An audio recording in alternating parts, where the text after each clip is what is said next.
நாமெல்லாம் சுவாசிக்க தனித்தனி காற்று கிடையாது. மேகங்கள் மேகங்கள் இடங்களை பார்த்து பொழியாது.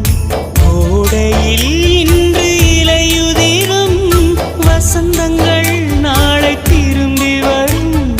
வசந்தங்கள் மீண்டும் வந்து விட்டால் குயில்களின் பாட்டு காற்றில் வரும். முடிவதும் பின்பு தொடர்வதும் இந்த வாழ்க்கை சொல்லும் பாடங்கள் தானே கேளடி.